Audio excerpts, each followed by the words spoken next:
યત્સંકલ્પાત તપતિ તપનો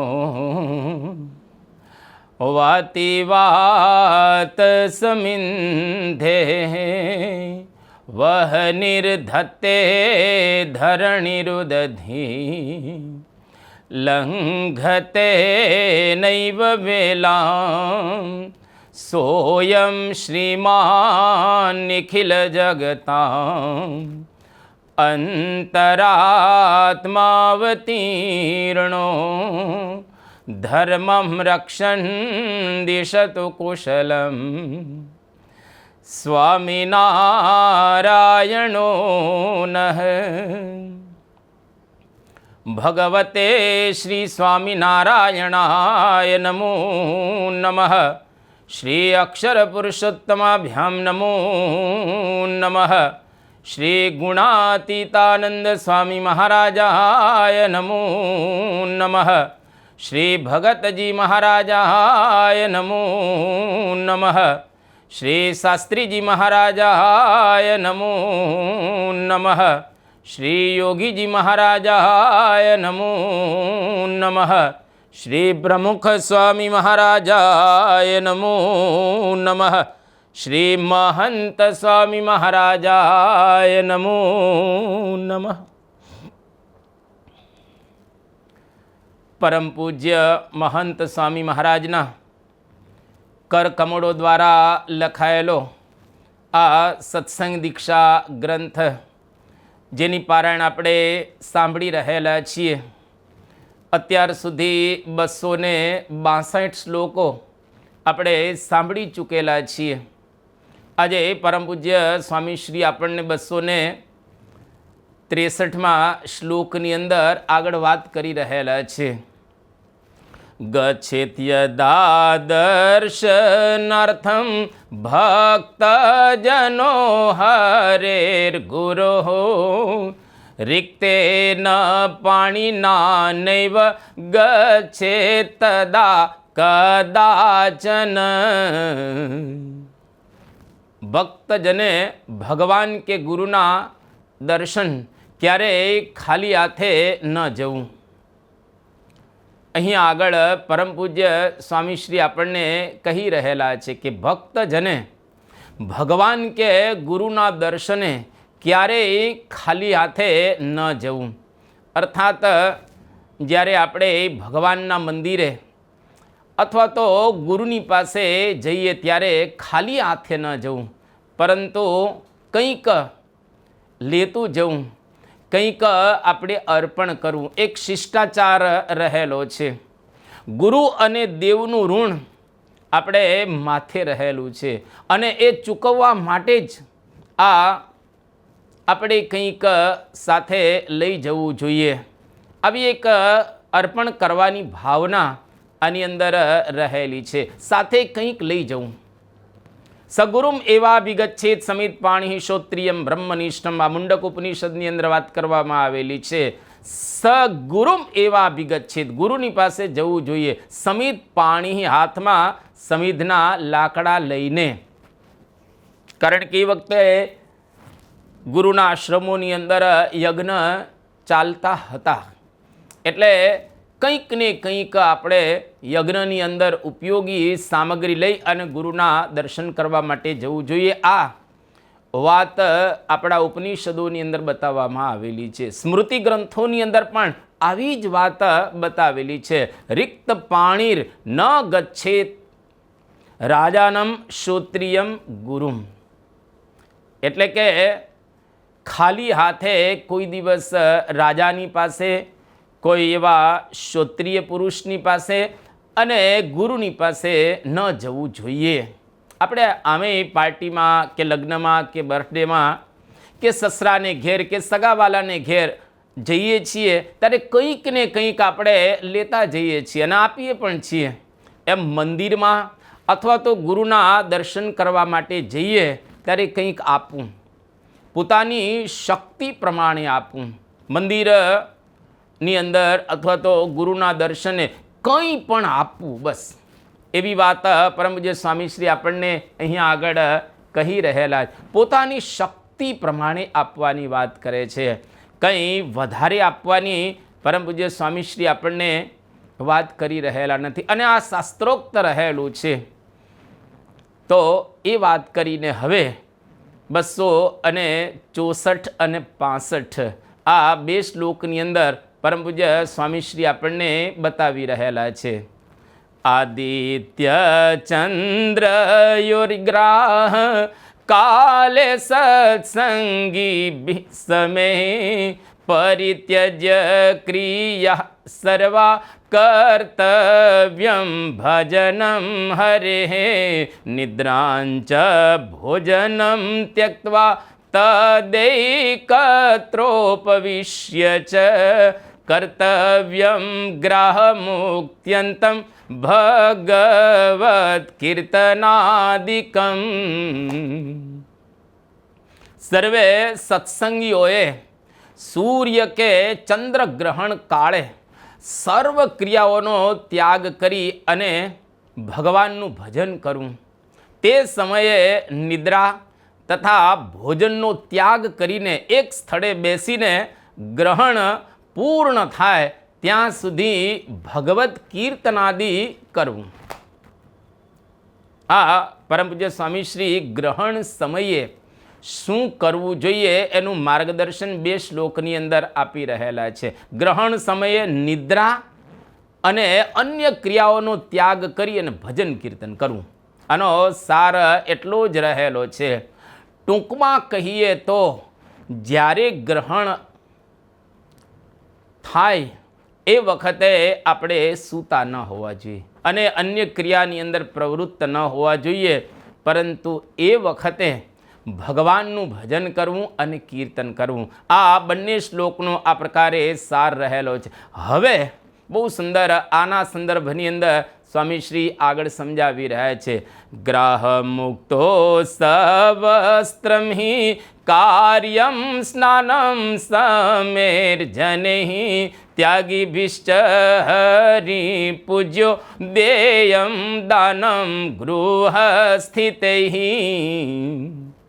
આ 266મા શ્લોકની અંદર પરમ પૂજ્ય સ્વામી શ્રી આપણને બતાવી રહેલા છે કે ગ્રહણની મુક્તિ થયે સર્વજનોએ સવસ્ત્ર સ્નાન કરવું.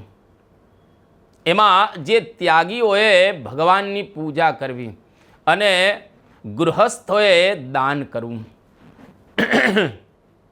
ખૂબ સુંદર સ્વામી શ્રી માર્ગદર્શન આપણને આપી રહેલા છે કે ગ્રહણ મુક્તિ કાળે જેટલા કંઈ ત્યાગીઓ રહેલા છે એ તમામ પૂજા કરે અને જેટલા કંઈ ગ્રહસ્થ રહેલા છે એ તમામ દાન કરે. એને પૂજા કરવાની વાત કરવામાં આવેલી નથી. ગ્રહણની કથા જે શાસ્ત્રોમાં આપવામાં આવેલી છે એ આધુનિક સંદર્ભમાં વિચારણીય લાગે, કદાચ એની ઉપર વિશેષ વિચાર કરવાની આપણને જરૂરિયાત પણ લાગે. જરા આપણે એને વિશેષ સમજીએ. શ્રીજી મહારાજે પણ શિક્ષાપત્રીમાં આ વાત કરેલી છે, જે વાત અહીંયા આગળ પરમ પૂજ્ય સ્વામી શ્રી આપણને બતાવી રહ્યા છે. શિક્ષાપત્રીમાં મહારાજે વાત કરી, રવેરિંદોશ્ચોપરાગે જાયમાને પરક્રિયા હિત્વાસુ શુચિભિ સર્વે કાર્ય કૃષ્ણ મનોર્જપ જાતાયામ અથ તન્મુક્તો કૃત્વા સ્નાનમ સચેલકમ દેયમ દાનમ ગૃહિજનૈ શક્ત્યાન્યૈ ત્વર્ચ્ય ઈશ્વર.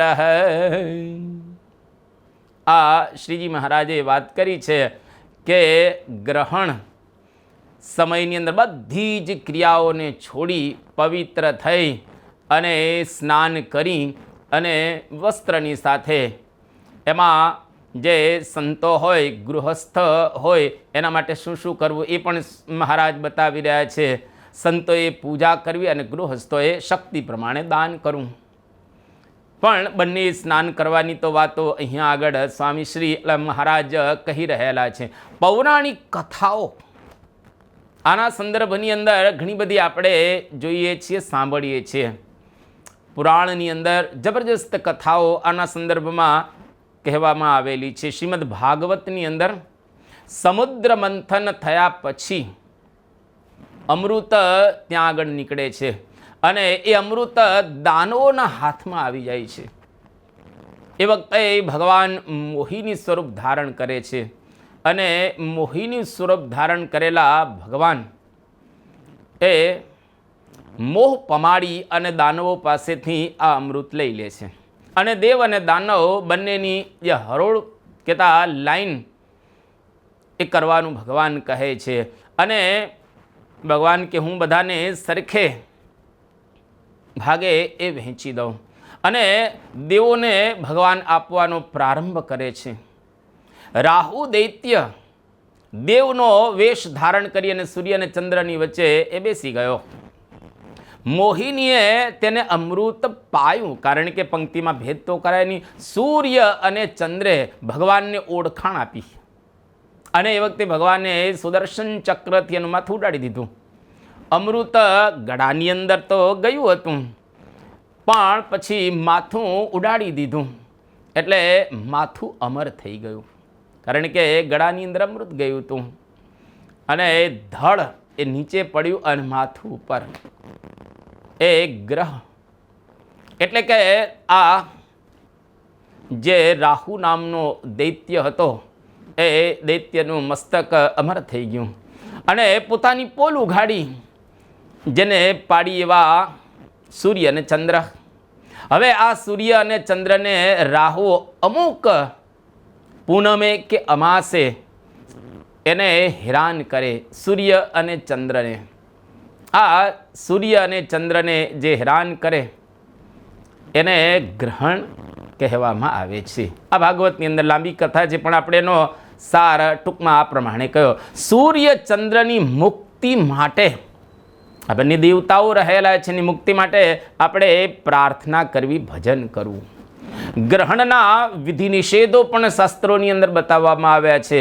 સૂર્ય ગ્રહણ 4 પ્રહર એટલે કે 12 કલાક પહેલા એનો વેધ લાગે છે અને ચંદ્ર ગ્રહણ 3 પ્રહર અર્થાત 9 કલાક પહેલા એનો વેધ લાગે છે. ત્યારથી આપણે ભોજનનો ત્યાગ કરી દેવાનો હોય છે. બાળક, રોગી કે વૃદ્ધ એને 1 પ્રહર એટલે કે 3 કલાક પહેલા ભોજન એને છોડી દેવાનું હોય છે. સાંજે જો ગ્રહણયુક્ત સૂર્ય અસ્ત પામે તો તે દિવસ અને રાત ભોજન ન કરવું. બીજે દિવસે ઉદય પામેલા સૂર્યના દર્શન કરીને જમ. એ જ રીતે ગ્રહણયુક્ત ચંદ્ર અસ્ત પામે તો આગલી રાત અને આખો દિવસ ભોજન ન કરી શકાય. રાત્રે ઉદય પામેલા ચંદ્રના દર્શન કરીને જ જમી શકાય. આ પણ એક વાત બતાવવામાં આવેલી છે. ગ્રહણ પહેલાં જે રાંધેલું અન્ન વધ્યું હોય તો તે ફેંકી દેવું. અથાણા, દૂધ, દહીં, છાશ, ઘી, તેલ, તેલમાં તળેલી જે વસ્તુઓ વગેરેમાં ગ્રહણની પહેલાં તલ અથવા તો દર્ભ એટલે કે દાભડો જો આપણે નાખી દઈએ તો એ પવિત્ર રહે છે, એમાં કોઈ વિકૃતિ આવતી નથી. ગ્રહણ દરમિયાન ગોદડા ગ્રહણ ન કરવું અર્થાત સૂઈ ન રહેવું, પરંતુ આપણે બરાબર રીતે જાગ્રત રહેવું. અન્ય ક્રિયાઓનો પણ ત્યાગ કરવો. એક સ્થાને બેસીને ભજન કરવું. આ બહુ જ અગત્યનું બતાવવામાં આવેલું છે.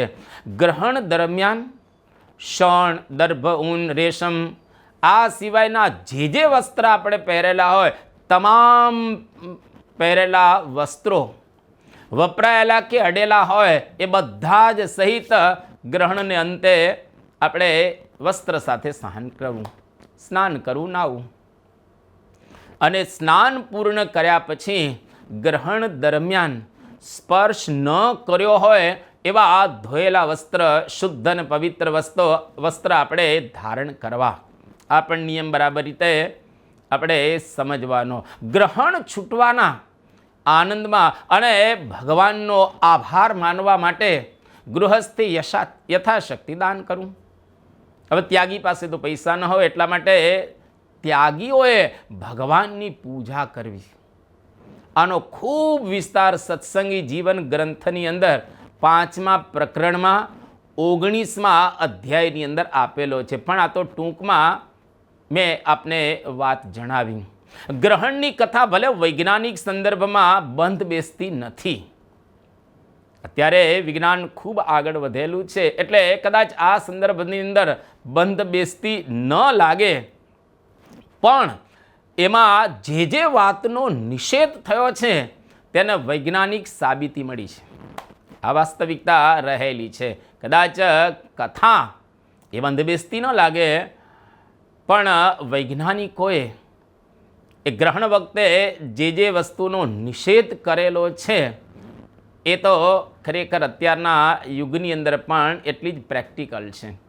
અરે ડૉક્ટર જે થોર્ટન એમને ગ્રહણની અસરોને સૂક્ષ્મતાથી જોઈ અને પછી પ્રયોગો કરીને એક જાહેર કર્યું કે ગ્રહણના કાળ દરમિયાન આપણા પાચન તંત્ર પર ચોક્કસ અસર થાય છે. પ્રાણીઓમાં નૈસર્ગિક સૂજ હોય છે, એને કારણે એને ઘણા બધા આવા પ્રયોગો કર્યા અને કૂતરા પર આ બધા એને પ્રયોગો કર્યા અને જણાયું કે કૂતરો પણ ગ્રહણ કાળમાં બ્રેડ ખાતો નથી. લો હે, આ તો પ્રાણી છે, એને તો કોઈ બીજી સમજણ રહેલી નથી, પરંતુ છતાંય એ કૂતરો પણ એ બ્રેડ ખાતો નથી. એનો મતલબ એવો થયો કે ગ્રહણ કાળની અંદર આપણે ખાવું ન જોઈએ. જે શાસ્ત્રોકારો આપણને બતાવી રહ્યા છે, તત્શાસ્ત્રોની અંદર બતાવવામાં આવેલું છે. શાસ્ત્રોમાં જણાવેલ ભોજન નિષેધની પાછળ આ એક વૈજ્ઞાનિક તથ્ય રહ્યું છે.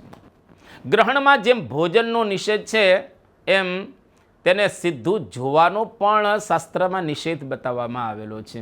અર્થદીપિકા ટીકાની અંદર વાત કરવામાં આવી કે બ્રહ્મ સિદ્ધાંતને ટાંકીને બહુ સરસ રીતે જણાવે છે કે ગ્રહણ આડું લુગડું અથવા તો કપડું રાખીને કે પછી તેલમાં કે જળમાં દર્પણમાં એ જોવું, પણ ડાયરેક્ટ સીધો આંખ વડે જોવું નહીં. અને ગર્ભવતી સ્ત્રીએ તો લુગડાની આડ વિના ક્યારેય ન જોવું.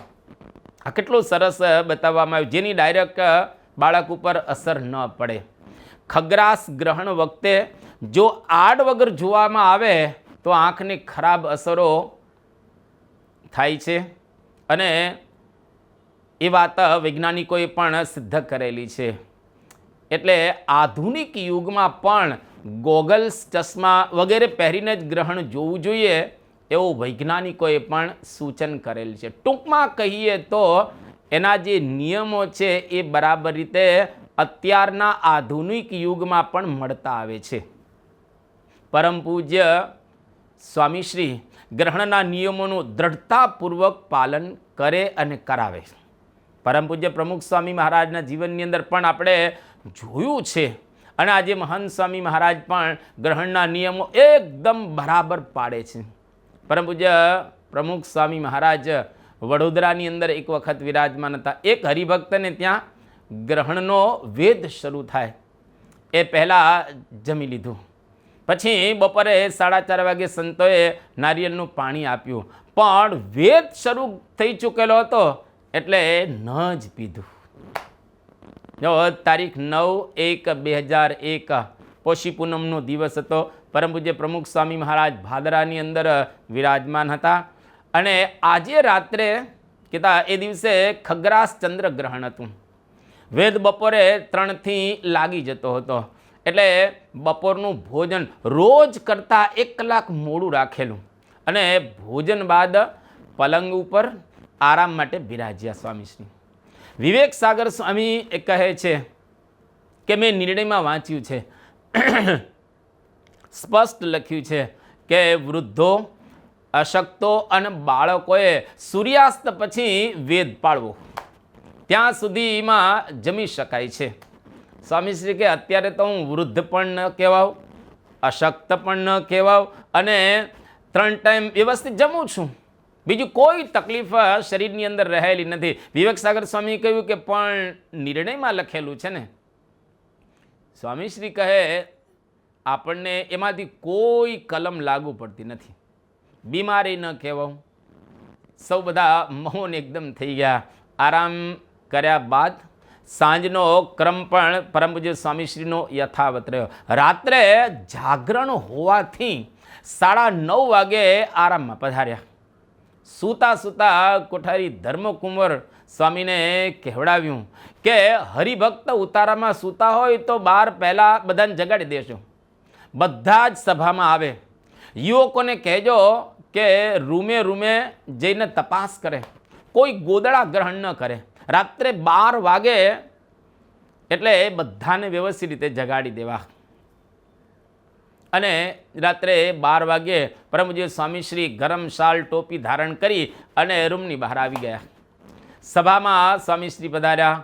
પોષ મહિનાની ભયંકર ગામડાની ઠંડી, કાતિલ ઠંડી હતી. 3:30 વાગ્યા સુધી સભા ચાલી. ગ્રહણ જ્યારે પૂરું થયો સ્નાન માટે સ્વામીશ્રી પોતે ત્યાં આગળ પધાર્યા. 80 વર્ષે આવી ગ્રહણની પરમ પૂજ્ય પ્રમુખ સ્વામી મહારાજને દ્રઢતા હતી. સૂર્ય અને ચંદ્ર ગ્રહણ વખતે પરમ પૂજ્ય સ્વામીશ્રી કોઈ દિવસ ક્યારે એમાં બાંધછોડ કરતા જ નહીં. અને બહુ સરસ રીતે આપણા શાસ્ત્રોની અંદર વાત કરવામાં આવી કે એ દિવસે ભજન કરું. સૂર્ય ચંદ્ર તેજસ્વી છે, પણ આવરણ આવે અથવા તો અંધારું થાય તો એને છોડવા માટે ભજન કરવું પડે. એ માયાના આવરણમાંથી છૂટવા પણ ભજન એક મોટામાં મોટો ઉપાય રહેલો છે. એ આનો સાર છે. સુરતમાં પરમ પૂજ્ય સ્વામી શ્રી ડુમ્મસની અંદર વિરાજમાન હતા, સીકે પીઠાવાલાના બંગલે. અને એ વખતે 4 કલાક રાત્રે ગ્રહણ હતું, 12 થી 4. પરમ પૂજ્ય પ્રમુખ સ્વામી મહારાજની ઉંમર 91 વર્ષની હતી. 91 વર્ષની ઉંમરે પરમ પૂજ્ય સ્વામી શ્રી 4 કલાક વ્યવસ્થિત રીતે સભાની અંદર ત્યાં આગળ બેઠા. શરીરની અંદર ભયંકર તકલીફ હતી અને બીજે દિવસે તકલીફ શરૂ પણ થઈ, પરંતુ છતાંય પરમ પૂજ્ય પ્રમુખ સ્વામી મહારાજે ગ્રહણનો નિયમ બરાબર પાળ્યો. એમાં જરાય બાંધછોડ એમણે કરી નહીં. આની ઉપરથી આપણને ખ્યાલ આવે કે પરમ પૂજ્ય સ્વામીશ્રી કેવા આગ્રહી રહેલા છે. એટલા માટે અહીં આગળ આ શ્લોકની અંદર સ્વામીશ્રી આપણને ગ્રહણ વિષયક બહુ સુંદર માર્ગદર્શન એમણે આપ્યું. હવે 267માં શ્લોકની અંદર સ્વામીશ્રી આગળ સૂતકની વાતો સમજાવી રહેલા છે. જન્માના મરણસ્યાપી વિધય સુતકાદય સત્સંગ રીતિમાશ્રિત્ય પાલ્યા શ્રાદ્ધાદયસ્તથા. જન્માના મરણસ્યાપી વિધય સુતકાદય સત્સંગ રીતિમાશ્રિત પાલ્ય શ્રાદ્ધાદયસ્તથા. જન્મ મરણની સૂતક તથા શ્રાદ્ધ વગેરે વિધિઓ સત્સંગની રીતને અનુસરી પાડવી. કેટલી સરસ અહીંયા આગળ પરમ પૂજ્ય સ્વામીશ્રી આપણને વાત સમજાવી રહેલા કે જન્મ અને મરણની જે સૂતકની વાતો શાસ્ત્રોની અંદર લખવામાં આવેલી છે અને શ્રાદ્ધની વાતો જે શાસ્ત્રની અંદર લખવામાં આવી છે એની જે વિધિઓ બતાવવામાં આવેલી છે એ સત્સંગીઓએ આ વિધિઓને અનુસરી અને બરાબર રીતે પાળવી. જન્મા શૌચમ જન્મનું સૂતક, મૃતા શૌચમ મરણનું સૂતક. કેટલાક દેશોમાં જન્મ કે મૃત્યુ બાદ અમુક વિધિ નિષેધ પાડવામાં આવતા. સિરિયનોમાં, સિરિયા દેશ છે એ સિરિયનોમાં પ્રસૂતા સ્ત્રીને અશુદ્ધ ગણવામાં આવતી. વળી એ શુદ્ધિના દિવસો જન્મ જે પામનાર પુત્ર કે પછી પુત્રી હોય અને એ ઉપર સ્વાભાવિક રીતે નિર્ભય થતું હતું, પણ એ લોકો વ્યવસ્થિત રીતે આ બધા નિયમ અને ધર્મ પાળતા હતા. જે લોકો મૃત્યુ પામનાર વ્યક્તિના કુળના હોય એઓ 1 મહિના સુધી ઘરની બહાર રહેતા, પછી મુંડન કરાવી શુદ્ધ થઈ અને ઘરમાં પ્રવેશ કરી શકતા. આ પણ એ બતાવવામાં આવેલું છે. પ્રાચીન ઇઝરાયેલોમાં પણ આવી પ્રથા હતી કે મૃત્યુ થાય પછી જે શબ હોય એ સબ સંસર્ગી અશુદ્ધ જે કંઈ પદાર્થો એ શબના યોગની અંદર આવ્યા હોય એને કુટીરની બહાર ફેંકી દેવામાં આવતા. આપણી હિન્દુ પરંપરામાં શાસ્ત્રોની આજ્ઞા અનુસાર જન્મ કે મૃત્યુ બાદ કેટલાય દિવસો સુધી અમુક વિધિ નિષેધ કે નિયમો પાળવામાં આવે છે, જે આ શૌચ કે સૂતક તરીકે ઓળખાય છે આપણા હિન્દુ ધર્મની અંદર. અને સૂતકના દિવસોની અંદર જે જન્મનાર બાળક કે મૃત્યુ પામનાર વ્યક્તિ એની સાથેના સંબંધ અનુસાર બધું બદલાય છે. જેમ કે નજીકના સંબંધીઓ માટે વધારે દિવસ અને દૂરના સંબંધીઓ માટે ઓછા દિવસ આ સૂતકના પાળવાના હોય છે. જન્મનું સૂતક જેની આપણે વિગતો વાતો સાંભળીએ. વિધિ નિષેધ બાળકના જન્મ પછી સંબંધીઓએ સૂતક દિવસો દરમિયાન નીચે મુજબ આપણે નિયમો પાળવાના. કેટલા આટલા નિયમો આપણે પાળવા. બાળકને જન્મ આપનાર માતા બાળકના જન્મ પછી 10 દિવસ સુધી અસ્પૃશ્ય રહે છે. એને અડી જવાય તો સ્નાન કરવું પડે. માતા સિવાય પિતા વગેરે તમામ સંબંધીઓ બાળકના જન્મ પછી વસ્ત્ર સહિત એ બધાએ સ્નાન કરવાનું હોય છે. પછી એ લોકોને અડવામાં કોઈ પ્રકારનો દોષ રહેલો નથી. હવે બાળકના સગા સંબંધીઓએ પોતાની વ્યક્તિગત પૂજા અથવા ઘર મંદિરના પૂજા થાળ આરતી પોતે ન કરવા, સૂતક રહિત જે કોઈ વ્યક્તિઓ એની પાસે કરાવવા. પોતે તો વ્યક્તિગત પૂજા કે ઘર મંદિરનો સ્પર્શ પણ ન કરવો. માનસીમાં પૂજા કરી શકાય, એમાં કોઈ બાદ રહેલો નથી. માળા જપ પણ કરી શકાય. મંદિરમાં પૂજારીનો સ્પર્શ ન થાય. એ રીતે દૂરથી જ દર્શન કે કથા શ્રવણનો લાભ એ લઈ શકાય.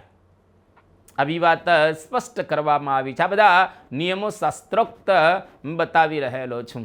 સૂતકના દિવસો દરમિયાન શ્રાદ્ધ આવે તો એ સૂતક પૂર્ણ થયા પછી જ શ્રાદ્ધ કરવું. એ દિવસ દરમિયાન શ્રાદ્ધ ન કરવું, આવી પણ વાત કરવામાં આવી છે. આ દિવસો દરમિયાન નોકરી ધંધા સંબંધી કાર્યો કરી શકાય, એમાં કોઈ બાદ રહેલો નથી. તમે નોકરી સારી રીતે કરી શકો, ધંધાઓ કરી શકો, એમાં કોઈ પણ પ્રકારનો બાદ રહેલો નથી. જન્મ સૂતક શા માટે? આવો એક આપણને સ્વાભાવિક રીતે પ્રશ્ન થાય. કારણ કે બાળક જન્મ્યો હોય તો માંગલિક ગણાય, એમાં વળી સૂતક શું પાળવાનું? એમાં બધાને હર્ષ હોય, આનંદ હોય, અને એક આપણા ઘરની અંદર માંગલિક અવસર છે, બધા ખુશ એ વખતે હોય છે. છતાં પણ એ સૂતક શા માટે પાળવું જોઈએ? આ સૂતક મુખ્યત્વે શુદ્ધિ માટે જ પાળવામાં આવે છે. જ્યારે સ્ત્રી પ્રસવ કરે છે બાળક કે બાળકીનો, એના પછી પવિત્રપણે રહી શકે નહીં સ્વાભાવિક રીતે. એટલા માટે અડવાનો કે પૂજા વગેરેનો નિષેધ શાસ્ત્રોની અંદર કરવામાં આવેલો છે. જ્યારે બાળકનો જન્મ થાય કે બાળકીનો જન્મ થાય એટલે સ્ત્રી અશુદ્ધ, કારણ કે એની શુદ્ધિ ત્યાં આગળ બરાબર રીતે ન જળવાય. પવિત્રતાના નિયમોની સંપૂર્ણ દ્રઢતા માટે જ સ્ત્રીથી દૂર બધા રહેતા હતા. અન્ય સંબંધીઓએ પણ પૂજા વગેરેનો ત્યાં આગળ યોગ એ ન કરવો કહેતા એને પણ નિષેધ કરવામાં આવેલો છે. સ્ત્રીને આ સમયમાં આરામની જરૂર હોય છે. સ્વાભાવિક રીતે બાળક કે બાળકીનો જન્મ થાય એટલે સ્ત્રીને એ વખતે કષ્ટ પડેલું હોય છે, એટલે એના આરામની જરૂરિયાત હોય છે. એ સૂતકના દિવસો દરમિયાન મળી શકે છે, કારણ કે એને બીજું કશું કરવાનું ન હોય, એટલે શાંતિથી એ આરામ કરી શકે. જન્મ સૂતક કે પછી મરણ સૂતક, તો જન્મ સૂતક કોણે અને કેટલા દિવસ પાળવું? આ બહુ સમજવા જેવું છે. બાળકનો કે બાળકીનો જન્મ થાય એટલે આ સૂતક, જન્મ સૂતક કોણે કોણે પાળવું જોઈએ અને કેટલા દિવસ પાળવું જોઈએ, આ પણ એક વિધિ શાસ્ત્રોની અંદર બતાવવામાં આવેલી છે. જરા એનો આપણે વિસ્તાર કરીએ. કેતા જન્મસૂતકની અંદર જે સૂતિકા સ્ત્રી અર્થાત બાળકની માતા પુત્ર જન્મમાં 21 દિવસે અને પુત્રી જન્મમાં 1 મહિને શુદ્ધ થાય છે. આ બંનેની વિકતિ બતાવવામાં આવેલી છે. બાળકનો જન્મ જ્યારે થાય ત્યારે પિતા, સાવકી માં અથવા તો સપિંડ એટલે કે 7 પેઢી સુધીના સગા સંબંધીઓએ 10 દિવસ સૂતક પાળવાનું રહે છે. આ બધા નજીકના રહેલા છે. સોદક એટલે કે 8 થી 14 પેઢી સુધીના સગાઓએ 3 દિવસ એ સૂતક પાળવું. હવે આની અંદર થોડાક અપવાદો પણ આપણે જોઈ શકીએ છીએ. શાસ્ત્રોની અંદર પણ થોડાક અપવાદો બતાવવામાં આવેલા છે. જન્મ સૂતકમાં પ્રસૂતિ પછીના જે 10 દિવસ બાદ ખબર પડે તો એ સૂતક પાળવું નહીં. કોઈકનો જન્મ થઈ જાય, પ્રસૂતિ એની થઈ જાય અને પછી આપણને 10 દિવસ પછી ખબર પડે તો પછી પાળવાનું હોતું નથી. ત્યાગી સાધુને પૂર્વાશ્રમના જન્મના સમાચાર મળે, એમના કોઈ પૂર્વાશ્રમના સગા હોય નજીકના અને કોઈક પુત્ર કે પુત્રીના જન્મના સમાચાર એમને પ્રાપ્ત થાય અને એ સાંભળે તો સાંભળીને સ્નાન સૂતક કંઈ પણ પાળવાનું હોતું નથી, કારણ કે એનો આશ્રમ બદલાઈ ગયો છે. હવે એ ગૃહસ્થ આશ્રમની અંદર નથી પરંતુ એ ત્યાગાશ્રમની અંદર એ આવી ચૂકેલા છે, એટલા માટે એને આ પાળવાનું થતું નથી. મરણ સૂતક પણ બરાબર રીતે આપણે જાણવું જોઈએ. વિધિ નિષેધ એની અંદર પણ ઘણા બતાવવામાં આવેલા છે. વ્યક્તિના મૃત્યુ બાદ સંબંધીઓએ સૂતકના દિવસો દરમિયાન નીચે મુજબ આ પ્રકારે નિયમો પાળવા જોઈએ, જે આપણે અત્યારે હમણાં બતાવી રહેલા છીએ. અંતિમ સંસ્કાર જ્યારે થઈ જાય એના પછી મૃતાત્માના જે બધા સંબંધીઓ સવસ્ત્ર સ્નાન કરે. જ્યારે મૃતાત્માની અંતિમ વિધિ થઈ જાય, સ્મશાનથી આપણે જ્યારે ઘેર આવીએ, ઘરમાં પ્રવેશ કરીએ ત્યારે સવસ્ત્ર સ્નાન કરવું અને ત્યાર પછી અડવામાં કોઈ પ્રકારનો દોષ રહેલો નથી. સ્નાન થઈ ગયા પછી એમને અડવામાં હવે કોઈ પણ પ્રકારનો દોષ નથી. સૂતકના દિવસો દરમિયાન જે નિકટના પુરુષ સંબંધીઓ જેમ કે પતિ હોય, પુત્ર હોય અથવા તો પિતા વગેરે એ ગળામાં એક સફેદ ખેસ અર્થાત વસ્ત્ર વીંટાળે છે અથવા માથે કંઈ પણ વસ્ત્ર બાંધે છે.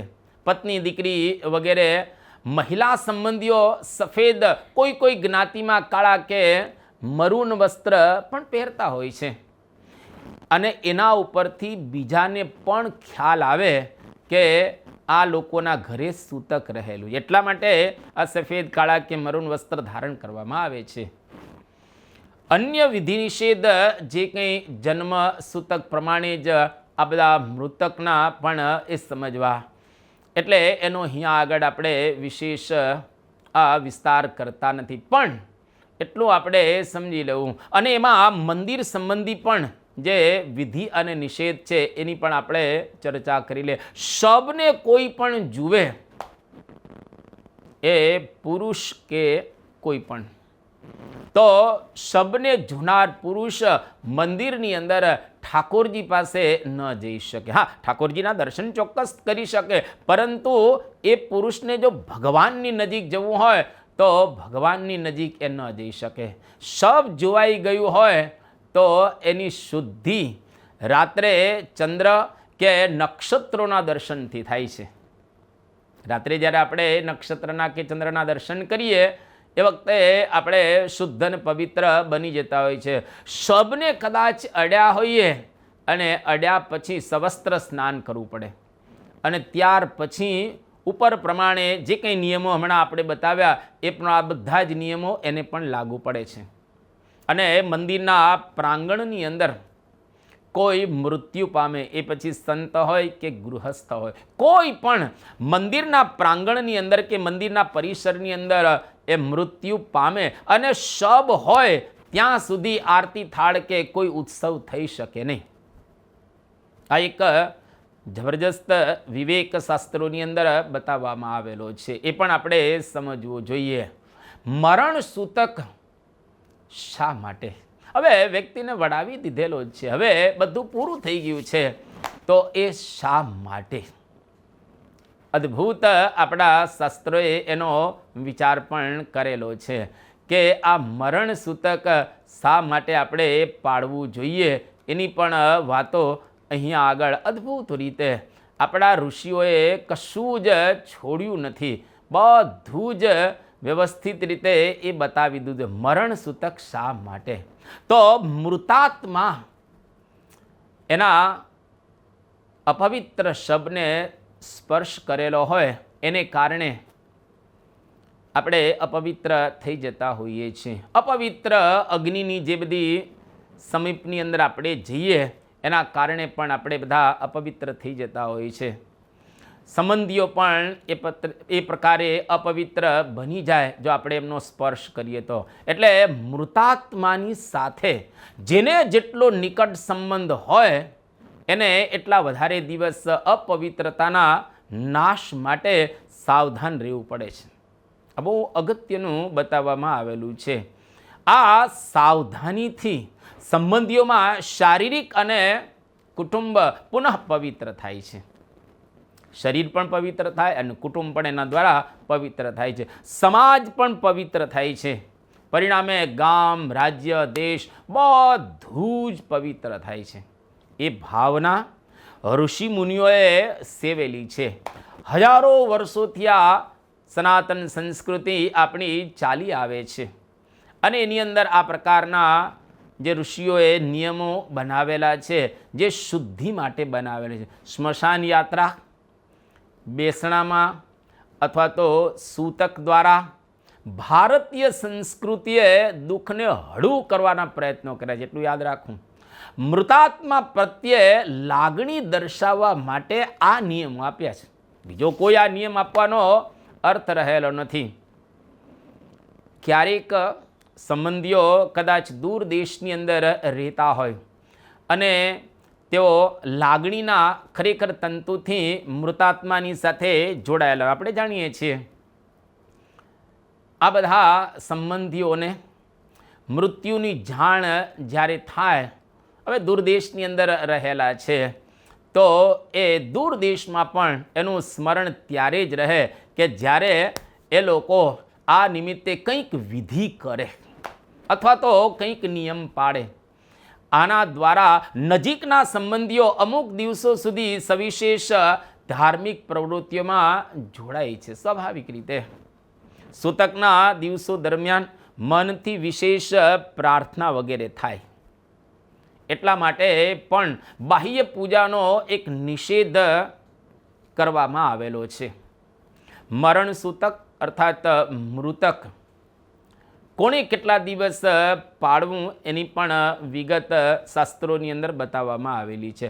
10 દિવસથી નાની ઉંમરના બાળકનું જો મૃત્યુ થાય તો માત્ર જન્મ સૂતક જ પાળવું, પણ મૃત્યુ સૂતક પાળવાની જરૂરિયાત રહેલી નથી.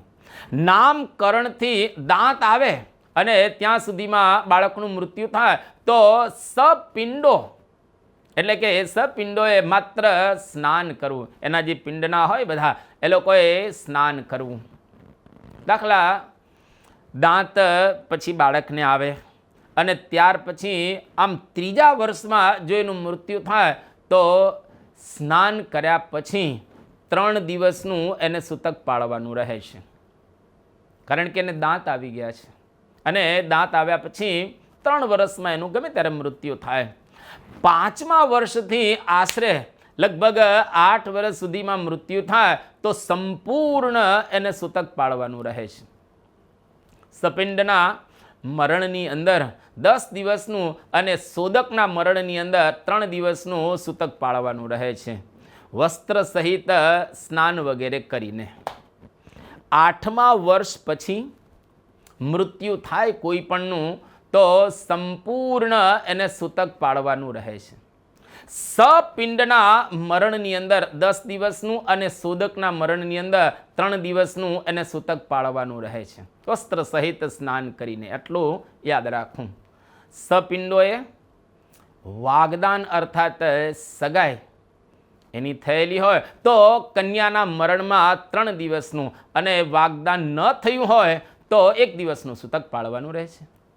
કેટલી એક એક ઝીણી ઝીણી વાતો આપણા શાસ્ત્રોની અંદર બતાવવામાં આવેલી છે. વિવાહિત સ્ત્રી એનું કદાચ મૃત્યુ થાય તો સસરાના કુળમાં 10 દિવસનું સૂતક એને લાગે છે અને એના માતા પિતા કે ભાઈને 3 દિવસનું સૂતક લાગે છે અને એના પિતાના સગાને 1 દિવસનું સૂતક લાગે છે. હવે માતાના પિતા અથવા તો પુત્રના પુત્રી કે પછી યજમાન તથા એની જે બહેન, આ બધાના દીકરાના અવસાનની અંદર 3 દિવસનું સૂતક લાગે છે. પણ સમજી રાખો, મામા મામી, સસરા સાસુ, જમાઈ અથવા તો બહેનનું અવસાન પિતાને ઘરે થાય તો 3 દિવસનું સૂતક લાગે અને બીજે અવસાન થાય તો 2 દિવસ 1 રાત્રિનું એને સૂતક લાગે છે. આ સિવાયના અન્ય સંબંધીજનોના અવસાનમાં માત્ર સવસ્ત્ર સ્નાન કરવાનું રહે છે, પણ બીજું કોઈ સૂતક પાળવાની એને જરૂરિયાત રહેતી નથી. અપવાદ, હવે અપવાદ તો દરેકની અંદર જોઈએ. મરણ સૂતકમાં મૃત્યુના સમાચાર મોડા જો મળી જાય તો સપિંડોએ આ પ્રમાણે નિર્ણય કરવો. શું નિર્ણય કરવો કે 10 દિવસ વ્યતીત થયા પછી જો 3 માસની સમાપ્તિ સુધીમાં જો સમાચાર મળે તો 3 દિવસનું સૂતક પાડવું. ચોથા માસથી 6 માસ સુધીમાં સમાચાર મળે તો 2 દિવસ અને 1 રાત્રિનું સૂતક પાડવું. આ પણ બતાવવામાં આવેલું છે. 7મા મહિનાથી 9મા માસની સમાપ્તિ સુધીમાં જો સમાચાર મળે તો 1 દિવસ અને રાત એનું સૂતક પાડવું. 10મા માસ પછી સમાચાર મળે તો ફક્ત સવસ્ત્ર સ્નાન જ કરવું, પણ એમાં બીજું કોઈ કરવાની જરૂરિયાત હોતી નથી. માતા અને પિતાના મરણમાં, પુત્રોને અને પતિ પત્નીના મરણમાં પરસ્પર એકબીજાને ગમે ત્યારે સમાચાર મળે તો પણ 10 દિવસ સૂતક પાડવું. આ કેટલી અદ્ભુત વાત બતાવવામાં આવી છે. ત્યાગી સાધુના મૃત્યુના સમાચાર સાંભળીને એના જે ગોત્રીઓએ ફક્ત સવસ્ત્ર સ્નાન કરવું, પણ સૂતક પાળવાની એમાં જરૂરિયાત હોતી નથી, કારણ કે બધું બદલાઈ ગયું હોય છે, આશ્રમ બદલાઈ ગયો હોય છે. એટલા માટે ત્યાગી સાધુએ પોતાના પૂર્વાશ્રમના અન્ય કોઈ પણ સગા, એ સગાના મૃત્યુના સમાચાર સાંભળીને સ્નાન સુદ્ધા એ કરવાનું હોતું નથી, પરંતુ એમના માતા અને પિતા એ જો મૃત્યુ પામ્યા હોય, ધામમાં ગયા હોય તો એના સમાચાર જોઈને મળે તો સવસ્ત્ર સ્નાન કરવું, પણ બીજું કશું એની અંદર કરવાનું હોતું નથી. બીજા કોઈ સગા સંબંધીઓ ધામમાં ગયા હોય તો સ્નાન કરવાની જરૂરિયાત હોતી નથી, પણ માતા પિતા જો ધામની અંદર ગયા હોય તો એને સ્નાન કરવું ત્યાગીઓએ. અન્ય સૂતક એને પાળવાની જરૂરિયાત હોતી નથી, કારણ માતા પિતા દ્વારા એકાંતિક ધર્મ સિદ્ધ કરવાનું આ એક અદ્ભુત સાધન દેહ પ્રાપ્ત થયું હોય છે. માતા પિતાનું આપણી ઉપર જબરદસ્ત ઋણ હોય છે અને એમનું ઋણ અદા કરવા માટે સ્નાન કરવાની શાસ્ત્રકારોએ આ પ્રમાણે સંમતિ આપેલી છે. ગુરુના દેહ ત્યાગના સમાચાર સાંભળી અને સવસ્ત્ર સ્નાન કરવું. અન્ય જાણકારી પણ આપણે થોડીક પ્રાપ્ત કરી લઈએ.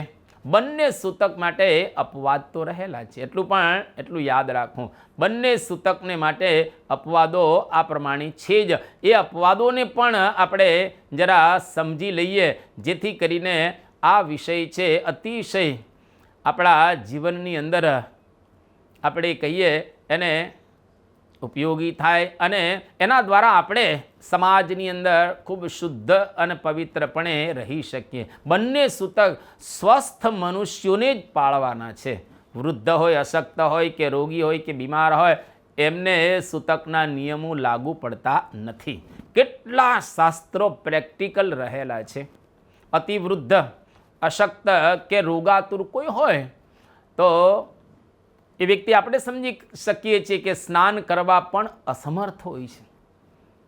એટલે જન્મા શૌચ કે મૃતા શૌચ નિમિત્તે સ્નાનનો પ્રસંગ કદાચ આવે ત્યારે તે અસમર્થ વ્યક્તિને કોઈ સ્વસ્થ પવિત્ર પુરુષ સ્નાન કરીને 10 વાર સ્પર્શ કરે તો સ્પર્શથી એ વ્યક્તિ શુદ્ધ થઈ જાય છે. આપણે સમજી રાખો, કુદરતી આફતોમાં કે યુદ્ધ જેવી માનવીય આપત્તિમાં આ નિયમો ગૌણ કરી માત્ર સ્નાનથી શુદ્ધ થવાનું પણ જણાવાયું છે. એમાં પછી કદાચ બીજું પડે ન પડે એની કોઈ બહુ ચિંતા આપણે કરવાની હોતી નથી. વ્રત અને જપ વિશેષ, યજ્ઞ, વિવાહ, શ્રાદ્ધ વગેરેની અંદર એક વખત સંકલ્પ કરીને, એટલે કે તિથિ, વાર, નક્ષત્ર વગેરેના નિર્દેશની સાથે આને હું કરીશ એ રીતે આરંભ કરી દીધો હોય તો પ્રાપ્ત થતું જે કંઈ સૂતક એ વ્રત વગેરેની સમાપ્તિ સુધી ન લાગુ પડે. વ્રત વગેરેના આરંભ પહેલાં જો સૂતક આવી પડે તો તે પાળવું જ જોઈએ. પણ વ્રત એક વખત શરૂ કરી દીધું ને પછી કદાચ સૂતક આવે તો એ લાગુ ન પડે. સૂતકના દિવસો પછી જ વ્રત વગેરે કરવા. એક સૂતકના દિવસો દરમિયાન કદાચ બીજું સૂતક આવી પડે એ અંગે પણ આપણે નિર્ણય આ પ્રકારનો કરી શકીએ શાસ્ત્ર પ્રમાણે. જન્મ સૂતક ચાલુ હોય એમાં બીજું પાછું જન્મ સૂતક આવે અને મરણ સૂતક ચાલુ હોય અને એમાં બીજું મરણ સૂતક આવે તો પહેલાંનું જે સૂતક પૂરું કરવાની સાથે જ પછીનું સૂતક પણ પૂરું થઈ જાય છે.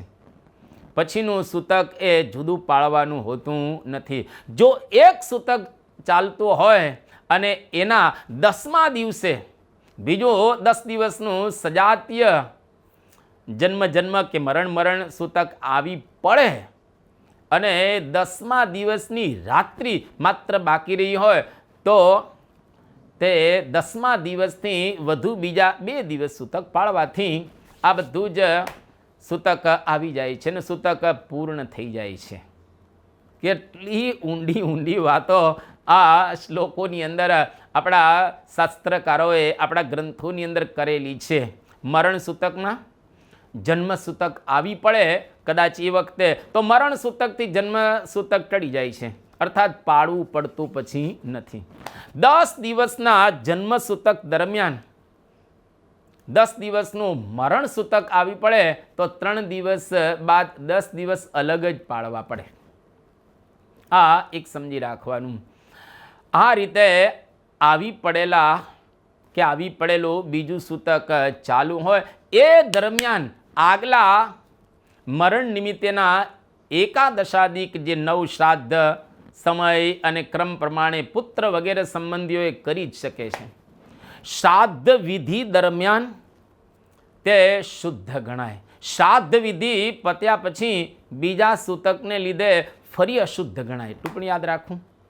સત્સંગી જીવન ગ્રંથની અંદર 5મા પ્રકરણમાં 19મા અધ્યાયની અંદર આનો ખૂબ વિસ્તાર બતાવવામાં આવેલો છે. મેં તો આપને એનો સાર અહીંયા આગળ કહ્યો.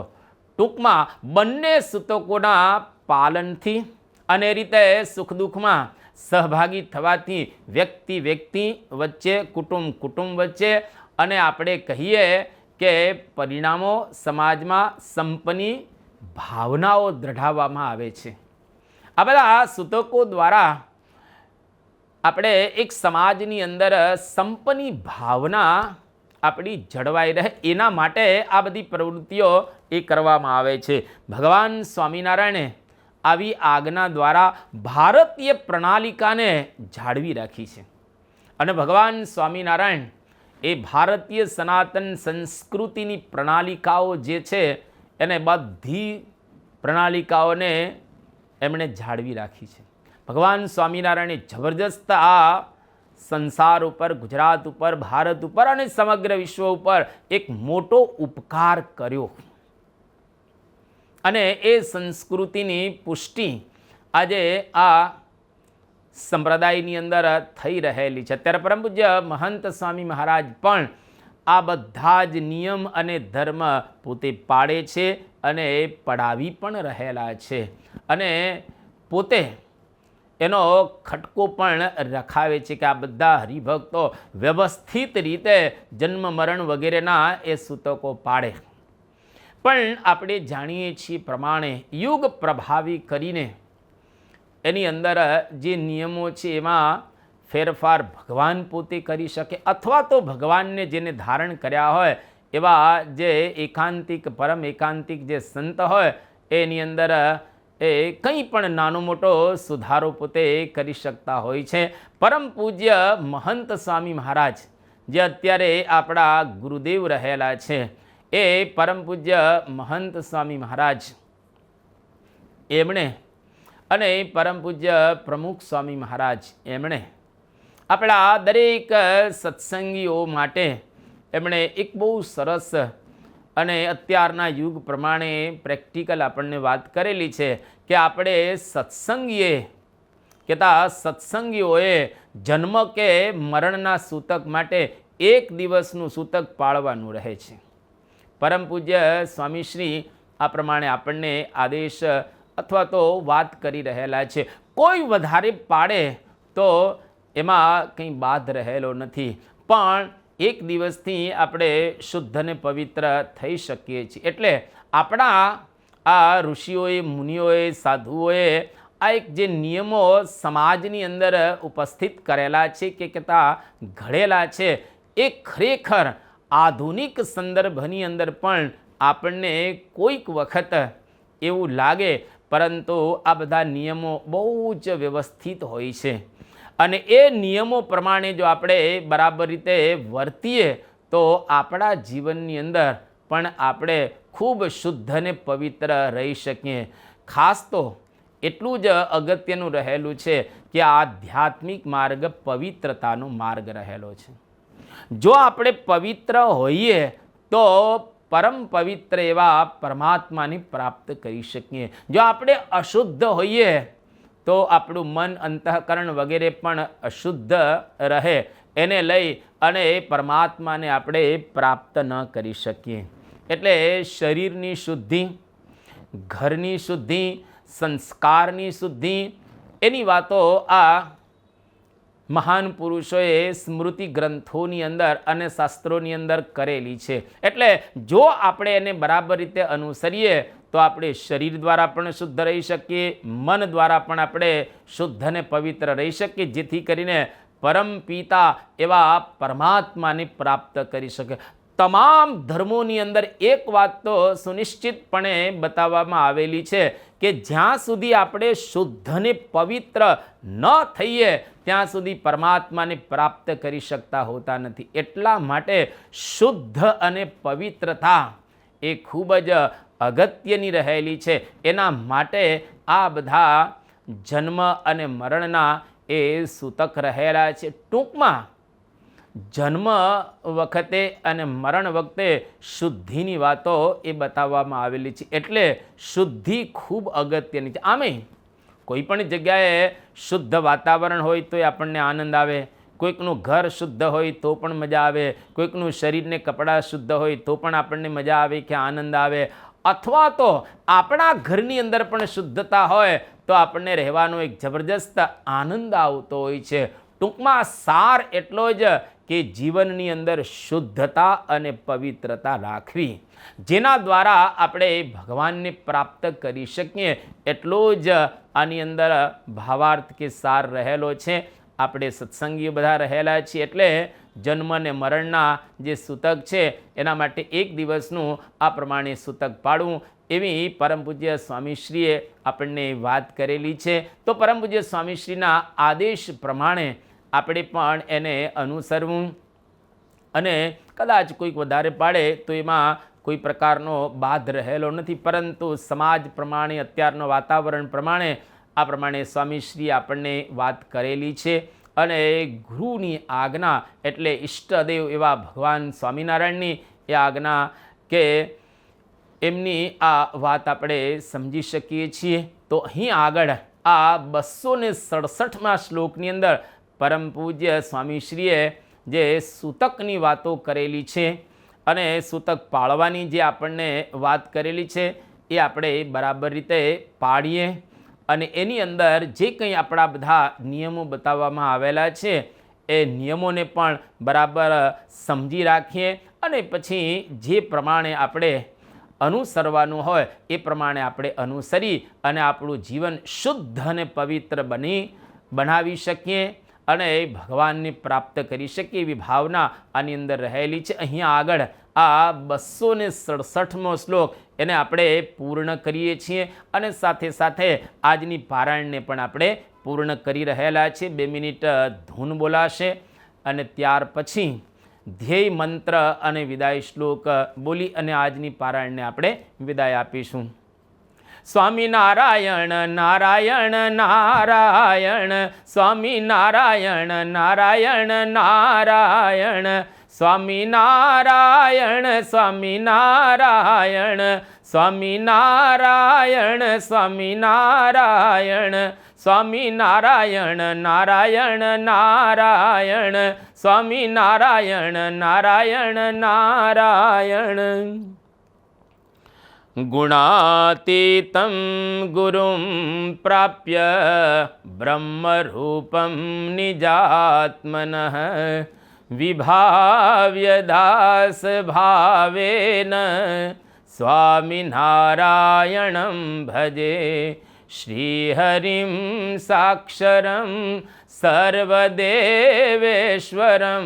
ભક્તિધર્માત્મજં દિવ્યરૂપં પરમ, શાંતિદં મુક્તિદં કામદં કારણં સ્વામિનારાયણં નીલકંઠં ભજે. શ્રીહરિં